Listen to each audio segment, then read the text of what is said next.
क्या Marvel Netflix वाले Daredevil को एमसीयू में कैनन करने जा रहा है क्या एमसीयू का आने वाला show Daredevil born again reshoots के बाद नेटफ्लिक्स वाले डेयरडेविल की कहानी को ही कंटिन्यू करेगा? और ये मार्वल स्पॉटलाइट का क्या फंडा है भाई? और इको सीरीज आने वाले एमसीयू की बिगर पिक्चर पे क्या असर डाल सकती है? Is MCU really back? Echo series में दिखे ये ट्राइबल्स किस माइथोलॉजी से बिलोंग करते हैं, जानेंगे और भी बहुत कुछ इस वीडियो में। तो मेरे जान, स्वागत है तुम सबका सुपर अनफिल्टर्ड की एक और नई वीडियो में, और मैं हूं आपका हमदम, आपका दोस्त प्रेम।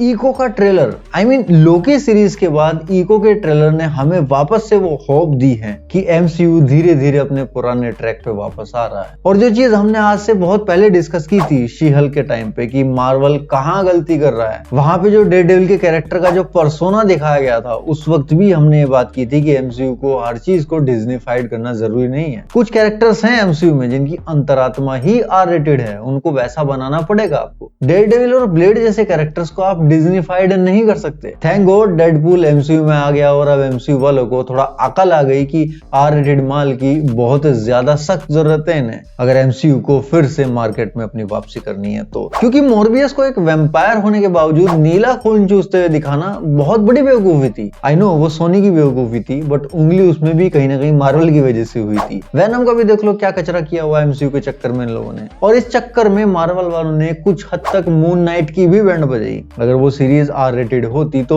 उसका क्या लेवल होता हम इमेजिन भी नहीं कर सकते। क्या तुम्हें पता है कि उस शो में भी वही डायरेक्टर मौजूद थे जो अब लोकी सीजन 2 में मौजूद हैं। खैर, द बॉयज वालों ने डीसी और मार्वल से कैरेक्टर्स उठाए और अब मार्वल द बॉयज से खून खराबे का आइडिया उठा रहा है। ये अच्छी बात है, आपस में लेन देन चलता रहना चाहिए। तो इको भी इसी खून खराबे का पार्ट होने वाली है। ये एक टीवी एमए यानी कि टीवी मैच्योर सीरीज होगी। बोले तो जैसे थिएटर्स के लिए आर रेटिंग होती है, कुछ वैसी ही टीवी के लिए टीवी एमए रेटिंग होती है। और इसका अंदाजा तुम्हें इको के ट्रेलर से लग भी गया होगा। और इको के साथ ही मार्वल ने मार्वल स्पॉटलाइट की एक अलग कैटेगरी भी लॉन्च कर दी। इस कैटेगरी के अंदर मार्वल काफी ज्यादा ग्राउंडेड और स्ट्रीट लेवल के हीरोज को लेके आएगा, और इन शोज की कहानी का एमसीयू की मेन स्टोरी लाइन से कोई डायरेक्ट कनेक्शन नहीं होगा। मतलब वो कहानियां तो सेम यूनिवर्स में ही टेक प्लेस करेंगी, लेकिन उनके इवेंट्स एक दूसरे के साथ इंटरकनेक्टेड नहीं होंगे। मतलब जैसे अपने यहाँ स्पाई यूनिवर्स चल रहा है ना, वैसे ही टाइगर अलग चल रहा है, पठान अलग चल रहा है, कबीर की स्टोरी कहीं अलग ही चल रही है अभी तक। अब जाके कहीं की ईंट कहीं का रोड़ा कर दिया उन्होंने, अब वो कनेक्शन बनाने की कोशिश कर रहे हैं, वरना अभी तक तो सब अलग अलग ही थे। तो मार्वल स्पॉटलाइट में भी कुछ वैसा ही होने वाला है। एमसीयू में एक बिगर पिक्चर चल रही होगी अलग, तो वही मार्वल स्पॉटलाइट में कहीं पे सुमड़ी में एक अलग छोटी सी खिचड़ी पक रही होगी। यानी अगर तुम एक नए बंदे हो जिसने अभी तक एमसीयू की कोई पिक्चर कोई सीरीज नहीं देखी, तो भी तुम इको और मार्वल स्पॉटलाइट के अंदर आने वाले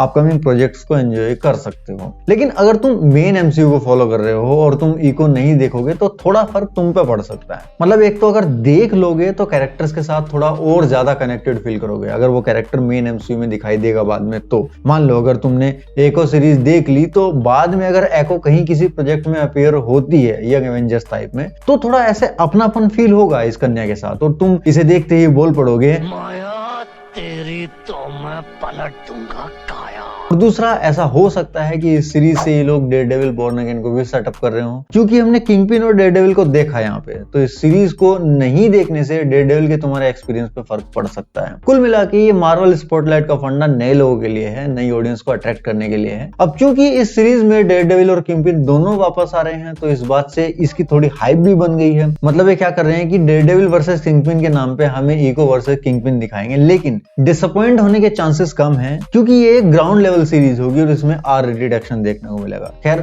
वो तो किंगपिन के पंचेस से ही समझ आ गया होगा तुम्हें, लेकिन अच्छी बात यह है कि शी हल्क के जैसे अगर डेयरडेविल इस सीरीज के लिए भी क्लिकबेट साबित हुआ, तो भी इनको ज्यादा गालियां नहीं पड़ेंगी, क्योंकि इसके शायद 5 या 6 एपिसोड आएंगे, वो भी बस एक ही दिन में एक ही साथ ड्रॉप कर दिए जाएंगे। वो जो शी हल्क में हर हफ्ते गुस्सा बार बार आता था, हर हफ्ते टॉर्चर झेलने के बाद, उससे हम और मेकर्स दोनों को निजात मिल जाएगी यहाँ। एंड इंटरेस्टिंगली मुझे ऐसा फील हो रहा है कि ये एक्सपेरिमेंट काम करेगा एमसीयू का। और साथ में मुझे ये फीलिंग भी आ रही है कि इस सीरीज में जो डेयरडेविल हमें देखने को मिलेगा, उसका पर्सोना शी हल्क वाला जो डेयरडेविल हमें देखने को मिला था, उसकी जगह जो नेटफ्लिक्स वाला डेयरडेविल था उससे ज्यादा रिजेंबल करेगा। क्योंकि अगर ऐसा हुआ तो ही डेयरडेविल बोर्न अगेन सीरीज में जो क्रू में चेंजेस किए गए हैं वो ज्यादा सेंस बनाएंगे। तुम्हें पता चली गया होगा कि डेयरडेविल बोर्न अगेन की जितनी शूटिंग हुई थी उसके मोस्टली आउटपुट से अपने फाइगी बाबा खुश नहीं थे, तो उन्होंने शो के लगभग पूरे क्रू को चेंज कर दिया। अब इसमें डायरेक्टर के तौर पे लोकी सीरीज से डायरेक्टर्स को हायर किया गया है, जो कि मून नाइट भी डायरेक्ट कर चुके हैं। प्लस जो नेटफ्लिक्स वाली पनिशर सीरीज थी उसके राइटर को इस शो का शो रनर बनाया गया है, और ये चीज मुझे लोकी के डायरेक्टर से भी ज्यादा एक्साइटेड कर रही है। Show runner basically top level executive producers होते हैं टीवी सीरीज के, जिनके हाथ में शो का most of the creative control होता है। वो डिफरेंट एपिसोड्स को लिखने वाले और डायरेक्ट करने वाले राइटर डायरेक्टर्स के आइडियाज को आपस में एक ही फ्लेवर में कनेक्ट करते हैं। अनफॉर्चुनेटली अभी तक एमसीयू के डिज्नी प्लस वाले शोज में शो रनर नहीं होते थे, इसलिए हमें कभी कभी एपिसोड्स में ज्यादा ही डिफरेंस दिखाई देता था। एक दो एपिसोड्स में मजा आता था तो आगे के एक दो एपिसोड्स फिलर के तौर पर निकल जाते थे। वो सब इसी वजह से होता था मोस्टली, लेकिन अब ऐसा होने के चांसेस लगभग खत्म हो जाएंगे। कुल मिला के अब हमारी चांदी ही चांदी है। अगर हम एको के ट्रेलर में दिखे डेयरडेविल के सूट को ध्यान से देखेंगे तो हमें पता चलेगा कि ये शी हल्क वाला रेड येलो वाला कॉस्ट्यूम नहीं है, बल्कि ये नेटफ्लिक्स वाले रेड सूट का ही एक अपग्रेडेड वर्जन है। और डेयरडेविल के रेड सूट पहनने के पीछे की वजह तो तुम अच्छे से जानते होंगे अगर तुमने नेटफ्लिक्स वाला शो देखा होगा। तो डेयरडेविल बोर्न अगेन में भी हमें इसके डिफरेंट सूट देखने को मिलने वाले हैं। वहां पे शायद ये फुल ब्लैक वाला सूट भी पहनेगा, और चूंकि ये एमसीयू है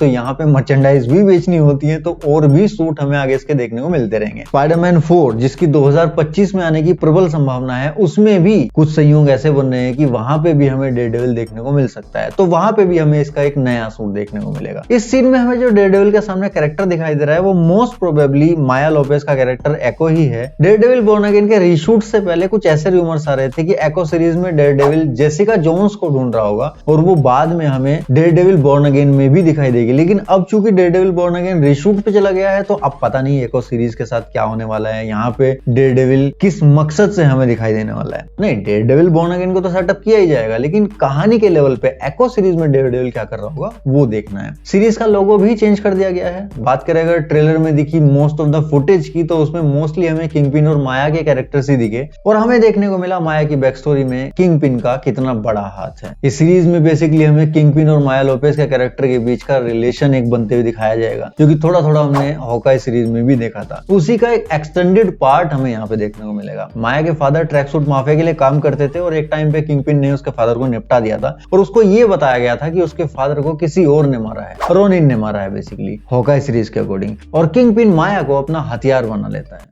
Well, that sounds weird. अब रोनिन का नाम हमने हॉकाई में तो सुन लिया था, लेकिन इस सीरीज में हमें शायद रोनिन का नाम सुनने को नहीं मिलेगा, वरना तो ये डायरेक्टली एंड गेम से कनेक्टेड हो जाएगी। फिर नए लोग कैसे देखेंगे इसको, फिर मार्वल स्पॉटलाइट कहीं की रह गई। तो यहाँ शायद ऐसा बोलेंगे कि किसी और ने मार दिया माया के फादर को, जिससे कि पूरा फोकस माया और किंगपिन पे ही रहे। लेकिन कॉमिक्स से ये कैरेक्टर काफी चेंज रहने वाला है। कॉमिक्स में इस कैरेक्टर का नाम एको इसलिए पड़ा था क्योंकि ये किसी भी कैरेक्टर की मूव्स को कॉपी कर सकती थी। शो के डायरेक्टर सिडनी फ्रीलैंड ने खुद ही बोल दिया है कि इसकी जो मूव्स को कॉपी करने वाली पावर्स है वो थोड़ी लेम है, तो हम इस कैरेक्टर को वो एबिलिटी नहीं दे रहे हैं यहाँ पे। वेल, ये भी ठीक है, ये किसी भी कैरेक्टर की मूव्स को कॉपी कर सकती थी, इसलिए किंगपिन ने इसे डेयरडेविल के पीछे भेजा था, ऐसी सिचुएशन बना के कि माया को लग रहा था कि डेयरडेविल ने ही उसके फादर को मारा है, लेकिन बाद में उसे पता चलता है कि किंगपिन ने उसके फादर को मारा था, और फिर वो उसकी आंख में शूट करती है। लेकिन ये स्टोरी तो हम हॉकाई में देख चुके हैं बिना डेयरडेविल के रोनिन के एंगल से। तो किंगपिन जिसको हॉकाई सीरीज में आंख में गोली लगी थी, उसे हम आई पैच के साथ यहाँ पे देख भी सकते हैं। ट्रेलर में हमें काफी सारे फ्लैशबैक के सीन्स दिखे। हमने छोटी माया को चंदू आइसक्रीम वाले से आइसक्रीम मांगते हुए भी देखा, जहाँ पे चंदू इसकी डिसेबिलिटी का मजाक बनाता है और किंगपिन के गुस्से की भेंट चढ़ जाता है। अब यहाँ पे किंगपिन ने चंदू आइसक्रीम वाले को क्यों पेला? क्योंकि वो सच में माया को कहीं ना कहीं अपने बच्चे की तरह प्यार करता है। वो माया के अंदर कहीं ना कहीं खुद को देखता है। ट्रेलर के अंदर चल रहे वॉइस ओवर से ये क्लियर हो जाता है। यहाँ पे हम किंगपिन को उसका कॉमिक्स वाला क्लासिक व्हाइट सूट पहने हुए देख सकते हैं। और क्या तुम्हें पता है किंगपिन के इस ड्रेसिंग सेंस के पीछे भी इंटरेस्टिंग मेटाफर्स छुपे हैं। उसका सूट पूरा व्हाइट है बाहर से, लेकिन उसके अंदर जो शर्ट है वो ब्लैक है, जो कि मेटाफोरिकली ये रिप्रेजेंट करता है कि ये बंदा वैसे तो अपने व्हाइट सूट की तरह ऊपर से एक व्हाइट कॉलर्ड इंसान बना घूमता है सोसाइटी में दिन दहाड़े, लेकिन इसके अंदर की शर्ट के जैसे ये इंसान भी अंदर से बहुत ज्यादा डार्क है। यहाँ पे हम एक कार का एक्सीडेंट देखते हैं, जो कि मोस्ट प्रोबेबली रीजन है माया की इस हालत के पीछे। फिर हमने माया को अपने फादर की ग्रेव के पास भी खड़े हुए हुए देखा। ये सीन भी शायद फ्लैशबैक से ही है, माया के बचपन के, जब वो अपने फादर के साथ खेला करती थी। ये माया की मदर है और ये शायद उसके पैदा होने के टाइम का ही सीन है। किंगपिन का ये सीन हमें याद दिलाता है उसकी नेटफ्लिक्स के डेयरडेविल शो में फर्स्ट अपीयरेंस से। और एक ध्यान देने वाली बात ये कि इस ट्रेलर में रेड कलर की लाइट का काफी ज्यादा इस्तेमाल किया गया है, जो कि डेयरडेविल का एक रेफरेंस हो सकता है।